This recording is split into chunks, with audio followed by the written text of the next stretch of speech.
We have to find somebody that'll work with us that has dealt in the dirtiest of dirty business. We're losing. Diddy's career may already be at its breaking point, because after 50 Cent released those prison recordings involving Diddy, the entire internet reacted instantly.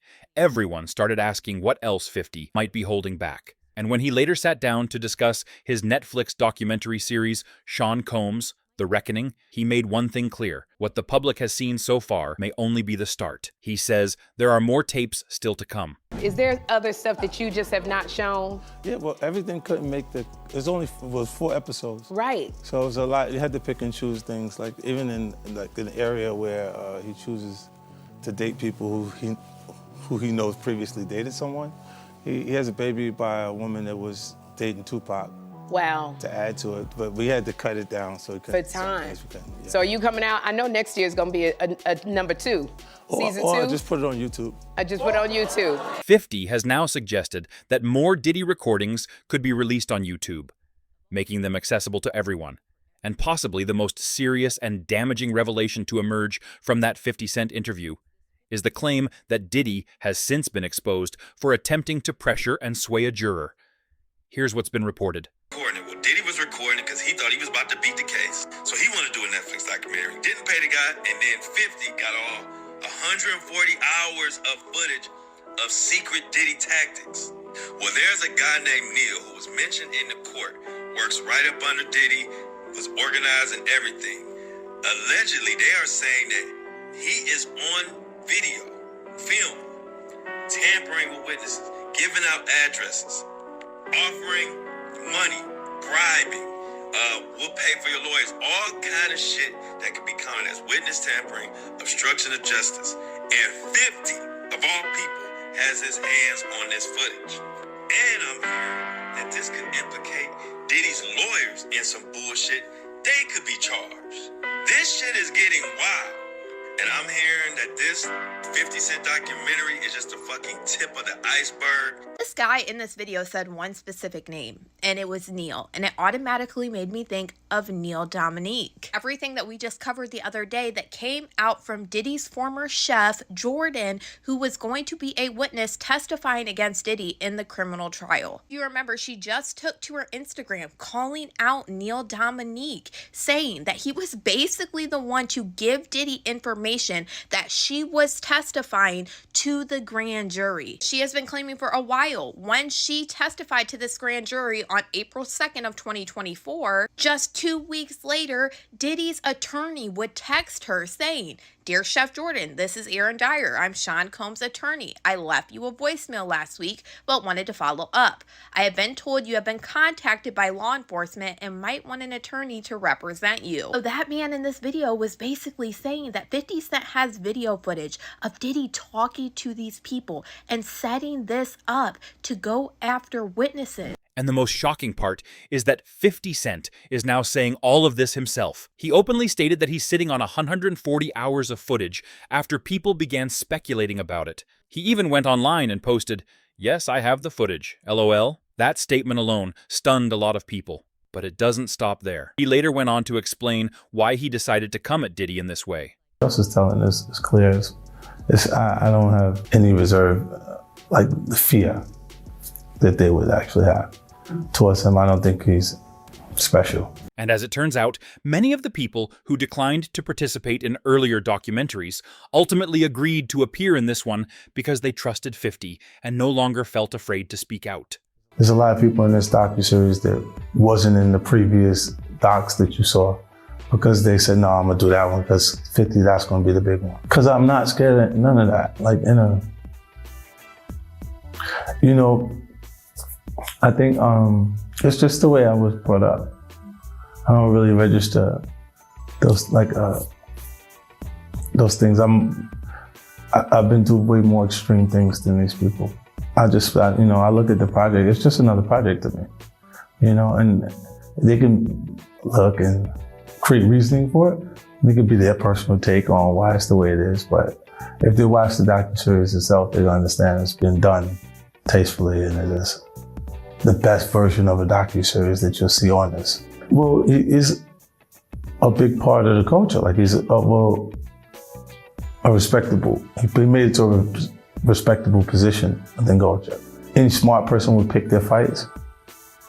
And you say, I don't really get anything out of it, it's not my business anyway, so why say something about it? Like, the docuseries is me putting together people who had different experiences and letting them tell their truth, right? And a lot of things come out that make clarity for you in a different way to it. But I only was comfortable saying stuff about him because I've been saying it for 20 years. I've said it since that day. I'm like, what? Nah. Securing footage from Diddy's final days leading up to his arrest and indictment. Seeing that unfiltered material for the very first time was intense and deeply unsettling. According to 50, that was really fascinating. A journalist would ask that, but a journalist would also say, I'm gonna keep my sources secure, but but I got it. Yeah, they can blame it on me that it's that. I think he's gonna actually like the project. He's gonna see that it was done fair, the perspective. Because he's gonna see too many people or he'll be consumed by what his personal experience was with each individual that's saying things about him because he lived these things. She's gonna understand it. You can interview her following that and I'll do the interview with her. I'll make sure I put it together. Yeah, because I had communications with her, to understand it, what's going on. And even though she's not in the docuseries, it was important I spoke to her to understand how things transpired. The husband, I spoke to him away from her, separate individual communications, and then see things kind of match up. Like when people say things, I go, oh, okay, I hear what you said, but when you hear things multiple times from people, different people, it kind of rings true to you. He got old real fast. His hair was jet black, like mine. And the next day, he was like a full. All I saw from was the raccoon pictures from the courtroom.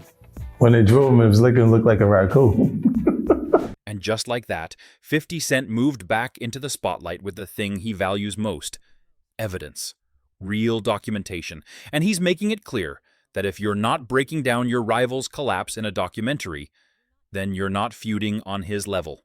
50 also addressed why so many high-profile names around Diddy have stayed quiet. For years, he had been gathering information on Diddy slowly and deliberately, waiting for the right moment. And now that moment has arrived. Diddy is behind bars, arguing with his legal team from inside a jail cell, and there's nothing he can do to stop 50's documentary from gaining traction.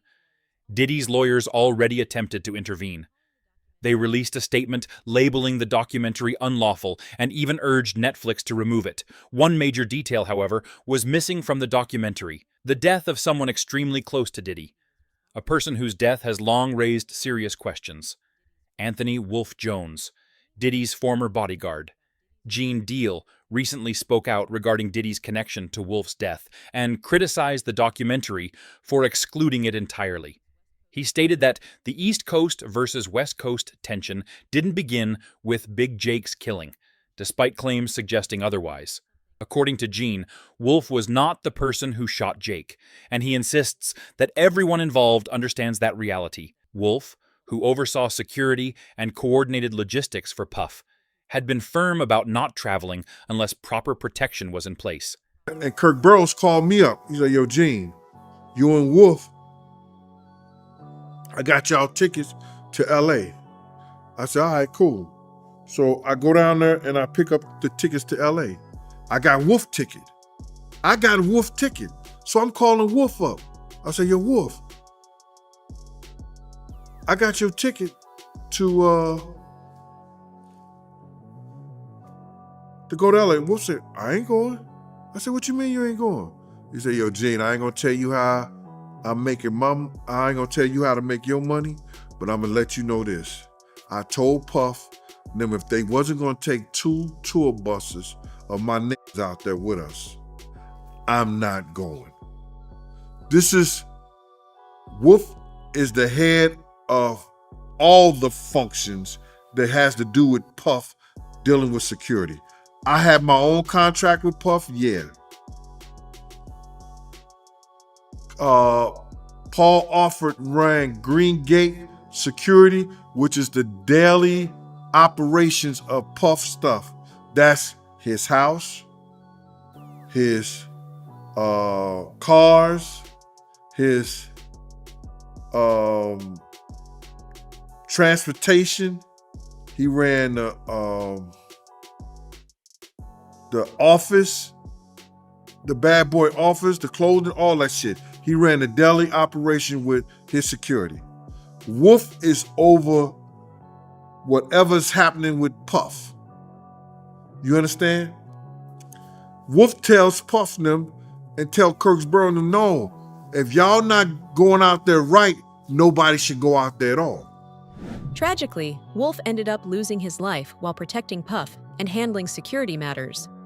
Gene emphasized that this critical part of the story, including Wolf's connection to BMF, was completely left out of the documentary. So Wolf did not and was not going anywhere that had to do with California. And it wasn't because of the Jake situation. It was that he wanted to be safe, and the only way he felt safe if he was going out there with the dudes from his clique. And that was the Valley Mob. That's the only way. Wolf ended up losing his life behind Puff and his bullshit. And people they didn't even put that in the documentary. Wolf ended up losing his life behind Puff and his bullshit. And that bullshit was with BMF. That's a big segment in my book that I wrote that whole shit. I wrote a whole big situation in my book regarding that, Mighty. And I know you're doing this. I want to say that right there because I was there the night that Meech had promised Puff, you know what I'm saying? He ain't have to worry about Suge Knight. He ain't have to worry about nobody from this point on. And telling Puff some shit like that made him think that he could talk to Wolf any kind of way. Because if anybody knew, BMF was powerful back then. They had dudes from everywhere. And Meech telling him he ain't have to worry about nobody no more, it made Puff think that he could tell Wolf that he didn't need Wolf no more. And one thing led to the next. Gene's point was straightforward. Wolf's death wasn't a random accident or a small side note. It was directly connected to industry dynamics and decisions made by those in power, and it deserved far more attention than the documentary allowed. At the same time, Diddy and his family are reportedly preparing a massive $1 billion defamation lawsuit, potentially one of the largest ever in response to the documentary. But even with that plan, 50 Cent pointed out that filing a lawsuit would require proving that everything presented in the documentary is false. That alone opens the door to deeper scrutiny and could create even more problems. Financially, Diddy is also under pressure. Despite his wealth, the cost of continuous legal fights, appeals, and attorneys is taking a toll. Without new streams of income, the lifestyle he's been accustomed to becomes difficult to maintain, and that may turn out to be the real consequence. The more serious issue for Diddy, however, is that he allegedly recorded private conversations with his own lawyer, Mark Agnello, the same attorney who had previously defended him successfully in court. That move represents a major breach of trust. Attorneys depend on confidentiality and privilege to speak freely and protect their clients. And by involving a third party and recording those discussions, Diddy severely compromised that relationship. Mark Garagos, who is my co-host on Two Angry Men, he's represented Diddy for years, and his daughter is part of the Agnifilo defense team. And he was involved in all of this. So in this past weekend's podcast, I pushed him to find out how Agnifilo really feels here. And Mark kind of skirted it some, but I think you get the sense. Diddy knew that Mark was being recorded, but Diddy didn't tell Mark. Does Mark feel betrayed by Diddy? I've not talked to Mark about it. What do you think? Would feel. What do you I think? will tell you I'll just tell you, if it was me, I would be more than a little upset. I was more than a little upset when the client didn't know and I was being recorded. I mean, there was a while there where I was meeting clients under bridges, freeway bridges, because I was PTSD over it. So I think, as a lawyer, it is one of the most inviolate oaths that you take to protect the client confidentiality and the client privilege. So I don't know, I haven't talked to Mark, but if I were Mark, I would be out of my head. Out of my head. It's incredible. Diddy did two things here. Number one, he betrayed Mark Agnifilo, who, to your point, did so much for him. Obviously, without Mark Agnifilo, may very well be spending the rest of his life in prison. The second thing that he did is, by having a third party that's privy to the conversation, the videographer in this case standing there, there's no privilege, right? Diddy waived that entire privilege. Now, it didn't end up backfiring because it seems nobody knew about it until the end of trial, and what are you going to do at this point? But it's such a callous act by Diddy to just sell out his lawyer like that. It's so selfish. And ever since Diddy made that extremely careless decision, damaging revelations about his alleged operations and behavior have continued to surface without pause. The documentary weaves in footage from that period, showing Diddy out in public, stopping to take photos with people, mostly men, who come up to him. In one scene, he jokes about needing hand sanitizer and a shower after all the embraces, saying something like, "That's what I've got to do. It's like 150 hugs, you feel me? We've got to be realistic about what's happening out here. It's time to cleanse." In another segment, Diddy is heard discussing hiring an editor to compile clips of Dawn Richard, a former member of Danity Kane and Diddy Dirty Money, who later filed a civil lawsuit against him. In that suit, she accused him of sexual assault, battery, harsh working conditions, and insufficient pay. The clips he wanted, assembled, showed her speaking favorably about her relationship with him. And for anyone unaware, Dawn has substantial reasons to speak critically about her experience. So the idea of Diddy trying to frame the opposite narrative comes across as deeply disturbing.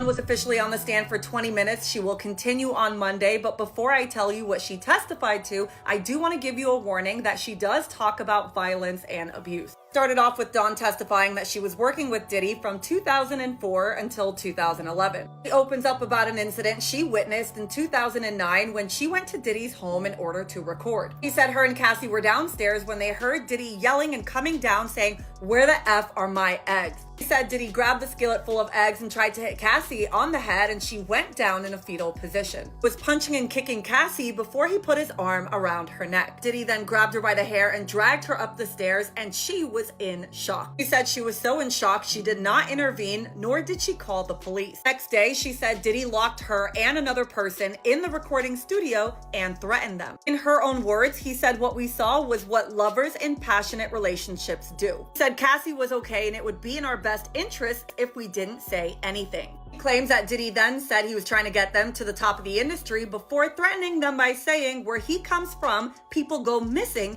if they talk. Then after all of that, he got them flowers. Prosecutor then asked, "How did you understand that?" And she said, "Death." His attorney yelled objection, and then they had a sidebar. That's when attorneys from both sides will come up to the judge and whisper between one another and nobody else can hear.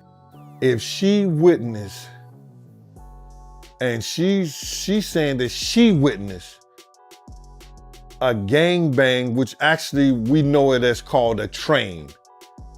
And she worked on the album, The Train to Paris. And like I heard one of the YouTube, it could be Tistel, say that we didn't know what the train to Paris meant. But now we know that the train to Paris was a train in Scotland, according to Dawn. It wasn't a train in Paris, it was a train in Scotland.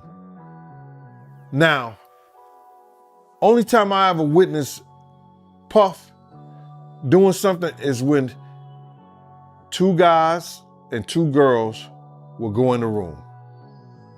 And that was just regular. And however they did it, whatever they did, that was their business. But he gotten bold enough, whereas that he would do that in front of Dawn and other people at a poolside in Scotland. You sure it was Scotland, man? Yeah, that's what she said, man. Scotland, Arizona, but not Scotland, the country. Nah, she talking about the country, man. Wow. I just think that, you know, man, you got to go back to the drugs and the alcohol, man. The drugs and the alcohol, man. And those things that make you do strange things. And for somebody to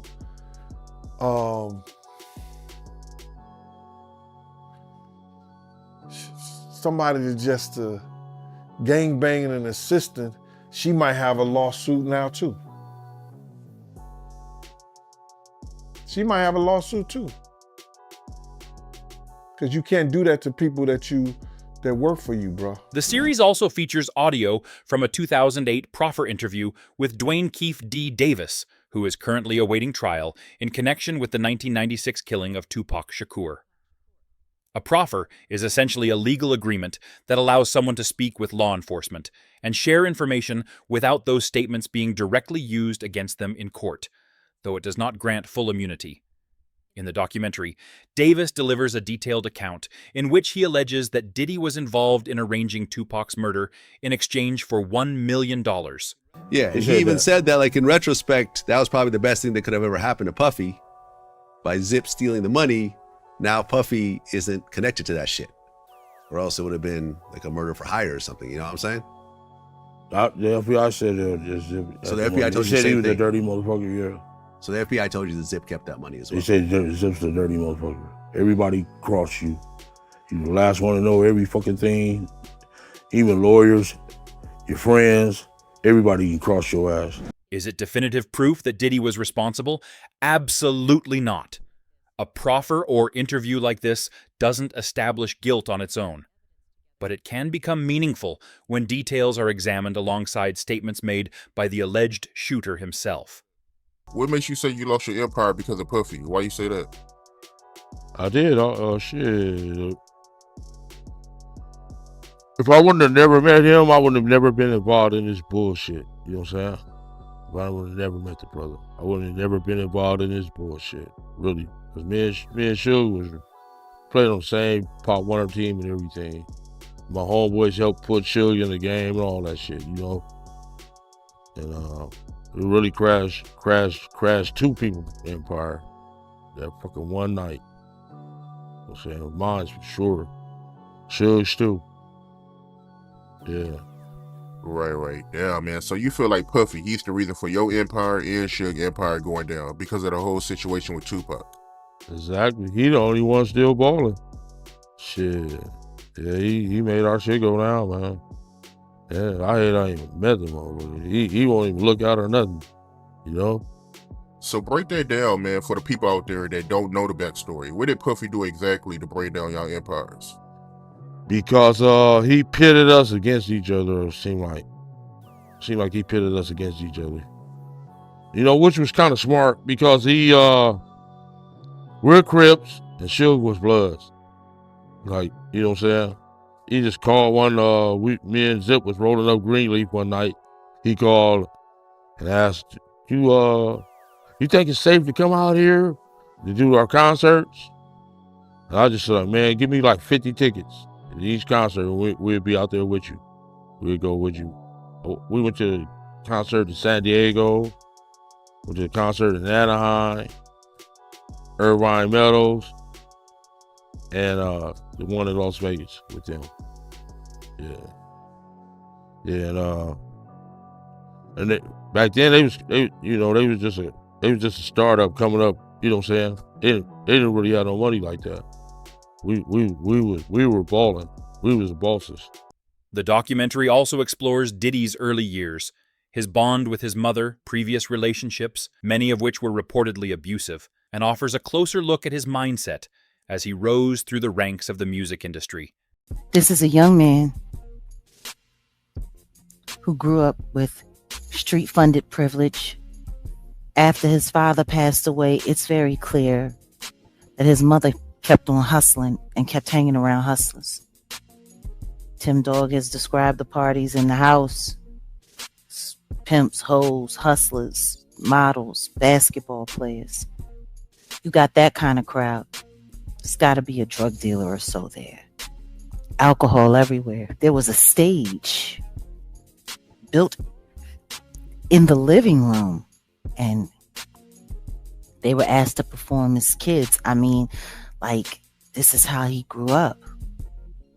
It was almost if he was designed to throw the parties that we'll later hear about.